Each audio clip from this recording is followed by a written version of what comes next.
Estamos de volta com o Visita na Record. E você já ouviu falar em icterícia neonatal? Esse também é o assunto de hoje aqui do nosso programa e a gente vai falar sobre este tema com a doutora Mariana Pedrosa, que é pediatra e trabalha com serviços de fototerapia domiciliar. A icterícia é uma das patologias mais frequentes do recém-nascido, sobretudo os prematuros. Doutora, seja muito bem-vinda ao nosso Visita na Record. Bom dia, Amanda. Muito obrigada pelo convite. É um prazer enorme estar aqui com vocês. O prazer é nosso. E a gente vai falar desse tema que deixa muitas mamães e também pais preocupados. São tantos os cuidados, né, que um recém-nascido demanda e por isso eu queria que você começasse esclarecendo pra gente o que é a icterícia neonatal e por que alguns bebês acabam evoluindo com essa doença. Então, a icterícia neonatal é a patologia mais comum do período recém-nascido, que é o período de 30 dias de vida. É uma patologia que acontece porque a bilirrubina, que é uma substância que nós produzimos no fígado, ela deve ser excretada e o bebê, por imaturidade fisiológica, ele tem dificuldade para excretar. Então, na maioria das vezes, ele acaba acumulando mesmo no seu organismo. Existe algum mecanismo para a gente evitar essa situação da icterícia para o bebê? Eu falo na questão da alimentação da mãe, desse cuidado pós-parto ou não? Então, 80% dos bebês prematuros evoluem com icterícia. Em uma média de 50% a 60% dos bebês que nascem a termo também ficam com a pele amarelada. Existem alguns fatores de risco que nós já ficamos em alerta durante a consulta de pré-natal pediátrico. Por exemplo, quando a gente percebe que a gestante tem um risco de um parto prematuro, né? O bebê prematuro ele tem mais risco de evoluir com icterícia neonatal. As mães diabéticas, as mães que vão introduzir fórmula por algum motivo. Então, aquela criança que tem alguma dificuldade na amamentação, ela vai ter dificuldade para evacuar, para urinar, e essa bilirrubina, ela é excretada na urina e nas fezes. Então, quando o bebê tem dificuldade para mamar, ele vai acumular mais essa bilirrubina nos tecidos e provavelmente vai precisar fazer a fototerapia. Doutora, a gente sempre costuma focar mais, quando a gente fala em icterícia neonatal, nos bebês prematuros. Mas os bebês que nascem com seus 9 meses, eles também podem vir a desenvolver a icterícia? Sim, Amanda, podem sim. Uma média de 50% a 60% dos bebês a termo fazem icterícia, porque o bebê, ele é imaturo, né? Ele não tem o sistema imunológico, o sistema gastrointestinal igual ao nosso. Então, ele tem dificuldade para excretar a bilirrubina e ele acaba acumulando. Se esse bebê tem alguma incompatibilidade sanguínea da mãe, do seu sangue com o sangue da mãe, ele evolui com icterícia neonatal. As mães diabéticas têm uma predisposição maior, então mesmo os bebês que nasceram a termo, eles têm sim essa possibilidade de evoluir com icterícia neonatal. Existe aquele quadro em que a própria equipe médica pós-parto vai observar já essa situação da doença, da icterícia, logo ali no ambiente hospitalar e pode, então, já informar o pai e a mãe, ou existe também a situação em que esse bebê ele recebe alta e vai para sua casa e depois de alguns dias os pais começam a observar algo de diferente. Quais são os sinais, doutora, que os pais eles devem ficar atentos para falar, preciso procurar ajuda, algo não está legal?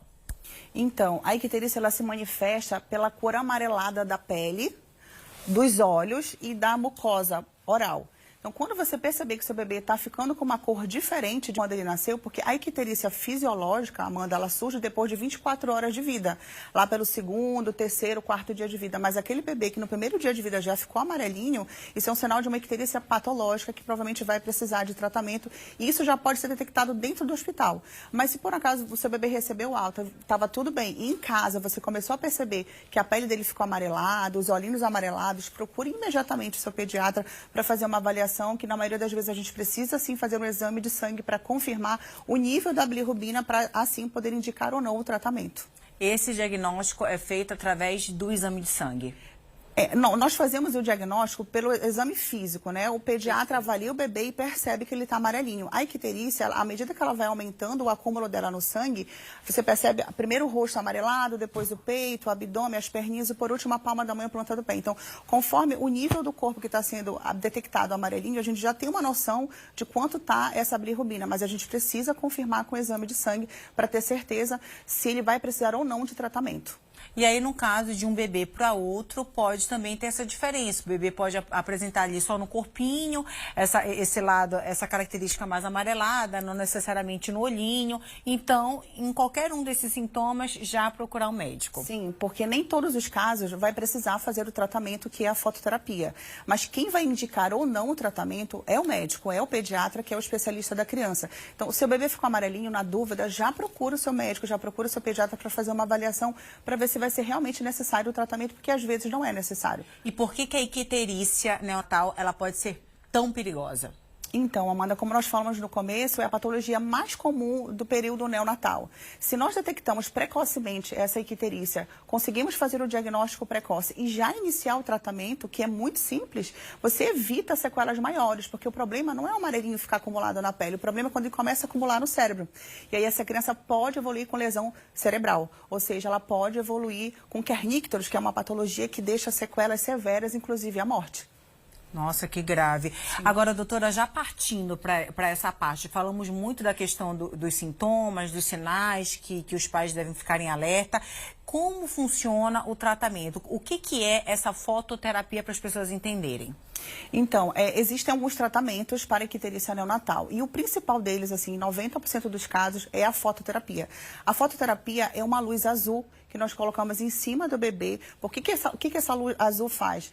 A bilirrubina que está acumulada no tecido, ela é quebrada, ela recebe essa luz azul, ela absorve, ela é quebrada a bilirrubina, ela consegue ser eliminada de uma forma menos tóxica. Então, na maioria das vezes, o simples banho de luz, né, como é conhecido, que é a fototerapia, já é o suficiente para tratar essa icterícia.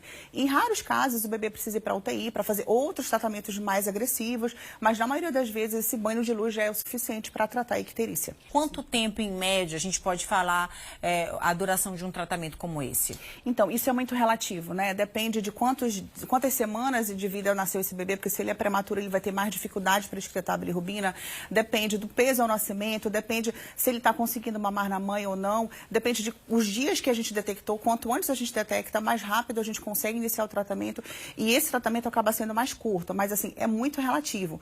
Em média, se a gente conseguir fazer uma fototerapia eficaz, ou seja, que o bebê consiga ficar ali 24 horas debaixo daquela luz, 48 horas no máximo, nós conseguimos dar alta para esse bebê. Nossa, é bem rápido, né, doutora? Sim. E o legal é que hoje vocês conseguem oferecer esse tratamento, a fototerapia, domiciliar. Como é que funciona esse acompanhamento em casa? Existe muito esse receio mesmo de ter que retornar com esse bebê para dentro do hospital? Sim, a BMS Care é uma empresa que nós trouxemos para Belém com muito carinho para conseguir proporcionar um tratamento eficaz, seguro e acolhedor no lar dessa família.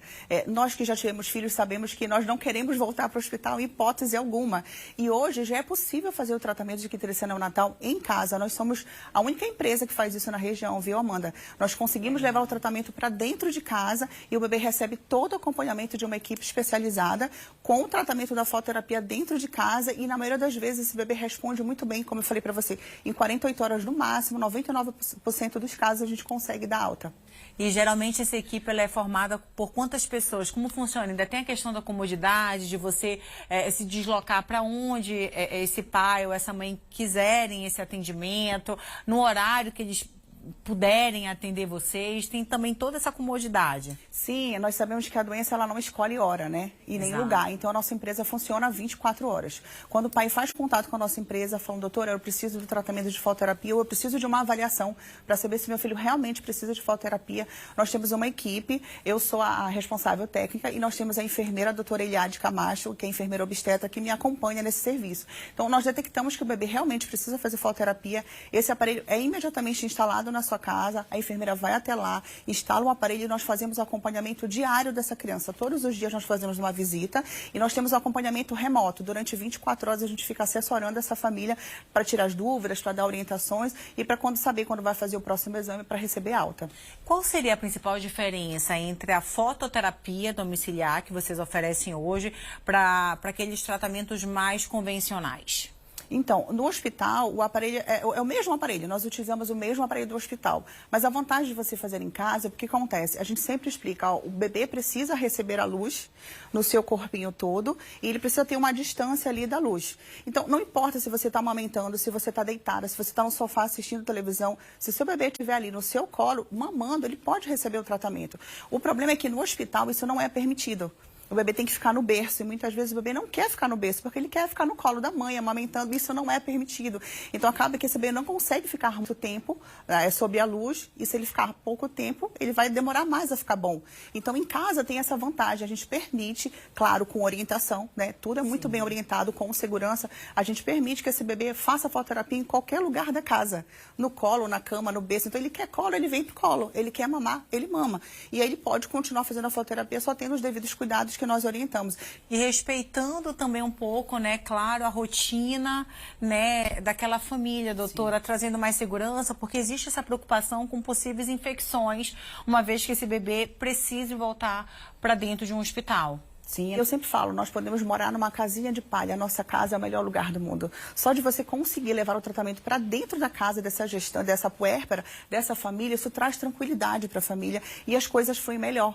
Nós sabemos que o binômio mãe e bebê é muito real, né? Se a mãe está ali estressada, o bebê tem mais cólica. Se a mãe está ali ansiosa, com medo, preocupada, o bebê tem mais dificuldade para dormir. Então, a gente percebe que o tratamento flui muito melhor dentro de casa, porque essa família está se sentindo acolhida, apoiada, de forma muito humanizada dentro da sua casa. Doutor, uma dúvida que certamente muitas pessoas que estão acompanhando a gente podem vir a ter.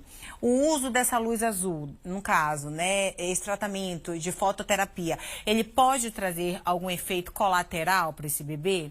Pode, pode. Nós sempre orientamos que durante o tratamento da fototerapia, o bebê precisa estar com os olhos vendados. Nós levamos um óculos específico para proteger a retina desse bebê. Então, o olhinho do bebê deve estar protegido e a genitália também, porque a genitália é uma área muito sensível, que é muito fácil de haver queimaduras. Então, a gente precisa proteger a genitália. E a pessoa que está com o bebê no colo, fazendo a fototerapia, que pode ser a avó, né, tá ninando ali, o pai coloca para rotar, a mãe amamentando. Essa pessoa que também está recebendo essa luz, ela precisa ter uma proteção ocular. Então, a gente faz orientações no sentido de que tem que ter uma distância mínima, uma distância máxima dessa proximidade da luz com a pele do bebê, porque pode queimar. Então, a gente sempre orienta a mudar as posições, pode haver desidratação, né? Porque essa criança vai receber um calor mais intenso, então a gente orienta sobre a amamentação. Então, queimadura, desidratação e afetar a retina é uma possibilidade se não for feita a fototerapia de forma adequada. Mas isso a gente não tem dificuldade em casa, Amanda, porque nós orientamos direitinho, os pais seguem tudo certinho. E por isso também a importância, né, de você procurar uma equipe que esteja devidamente habilitada e que tenha ali o treinamento necessário para atuar junto ao seu bebê com toda a segurança, como é o caso da doutora. Agora, esse tratamento domiciliar, como é que vocês fazem esse acompanhamento, doutora, após fototerapia? Só para a gente entender também. Então, não é raro a icterícia neonatal fazer um efeito rebote. O que é isso? Quando o bebê sai da fototerapia, ele pode voltar a ficar amarelinho.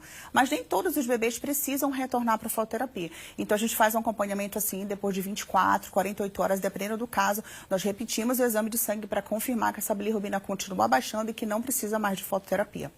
Recebemos então hoje aqui no Visita na Record a pediatra, a doutora Mariana Pedrosa. Muito obrigada pela sua participação. Foi um prazer recebê-la aqui e falar um pouquinho, né, de como a gente pode proporcionar mais qualidade de vida e cuidar desses nossos prematuros. Doutora, obrigada e até a próxima. Muito obrigada, Amanda. E o Visita na Record vai ficando por aqui. Eu te vejo durante a semana no Fala Pará e também no próximo domingo aqui no Visita na Record. Até lá.